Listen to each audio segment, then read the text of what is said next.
आज का पहला पाठ प्रेरित चरित अध्याय 17 पद संख्याएं 15 से 22 18 1।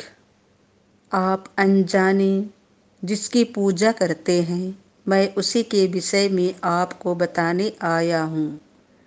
पौलुस के साथी उसे एथेंस ले चले और उसका यह संदेश लेकर लौटे कि जितनी जल्दी हो सके सीलस और तिमोथी मेरे पास चले आएं। पौलुस परिषद के सामने खड़ा होकर यह कहने लगा, एथेंस के सज्जनों, मैं देख रहा हूँ कि आप लोग देवताओं पर बहुत अधिक श्रद्धा रखते हैं। आपके मंदिरों का परिभ्रमण करते समय मुझे एक वेदी पर यह अभिलेख मिला, अज्ञात देवता को आप लोग अनजाने जिसकी पूजा करते हैं, मैं उसी के विषय में आपको बताने आया हूँ। जिस ईश्वर ने विश्व तथा उसमें जो कुछ है वह सब बनाया है, और जो स्वर्ग और पृथ्वी का प्रभु है, वह हाथ से बनाए हुए मंदिरों में निवास नहीं करता। वह इसीलिए मनुष्यों की पूजा स्वीकार नहीं करता कि उसे किसी वस्तु का अभाव है। वह तो सबों को जीवन, प्राण और सब कुछ प्रदान करता है। उसने एक ही मूल पुरुष से मानव जाति के सब राष्ट्रों की सृष्टि की और उन्हें सारी पृथ्वी पर बसाया। उसने उनके इतिहास के युग और उनके क्षेत्रों के सीमांत निर्धारित किए हैं। यह इसीलिए हुआ कि मनुष्य ईश्वर का अनुसंधान करे और उसे खोजते हुए संभवतः उसे प्राप्त करे, यद्यपि वास्तव में वह हम में से किसी से भी दूर नहीं है, क्योंकि उसी में हमारा जीवन, हमारी गति तथा हमारा अस्तित्व निहित है। जैसा कि आपके कुछ कवियों ने कहा है, हम भी तो उसके वंशज हैं। यदि हम ईश्वर के वंशज हैं तो हमें यह नहीं समझना चाहिए कि परमात्मा सोने, चांदी या पत्थर की मूर्ति से सादृश्य रखता है, जो मनुष्य की कला तथा कल्पना की उपज है।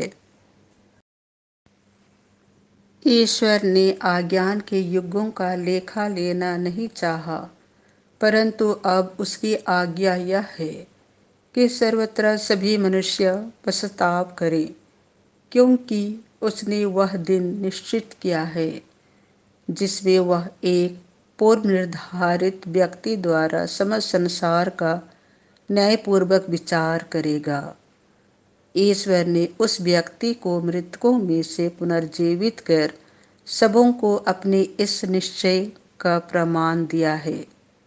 मृतकों के पुनरुत्थान की चर्चा सुनते ही कुछ लोग उपहास करने लगे और कुछ लोगों ने यह कहा, इस विषय पर हम फिर कभी आपकी बात सुनेंगे। इसलिए पौलुस उन्हें छोड़कर चला गया। फिर भी कई व्यक्ति उसके साथ हो लिए और विश्वासी बन गए, जैसे परिषद का सदस्य दियोनीसियुस, दमरिस नामक महिला और अन्य लोग भी। इसके बाद पौलुस एथेंस छोड़कर कुरिन्थ आया। यह प्रभु की वाणी है। संत योहन के अनुसार पवित्र सुसमाचार अध्याय 16 पद संख्या 12 से 15। सत्य का आत्मा तुम्हें पूर्ण सत्य तक ले जाएगा। यीशु ने अपने शिष्यों से यह कहा, मुझे तुम लोगों से और बहुत कुछ कहना है, परंतु अभी तुम वह नहीं सह सकते। जब वह सत्य का आत्मा आएगा तो वह तुम्हें पूर्ण सत्य तक ले जाएगा, क्योंकि वह अपनी ओर से नहीं कहेगा, बल्कि उसने जो सुना है वही कहेगा और तुम्हें आने वाली बातों के विषय में बताएगा। वह मुझे महिमान्वित करेगा, क्योंकि उसे मेरी ओर से जो मिला है वह तुम्हें वही बताएगा। जो कुछ पिता का है वह मेरा है। इसलिए मैंने कहा कि उसे मेरी ओर से जो मिला है वह तुम्हें वही बताएगा। यह प्रभु का सुसमाचार है।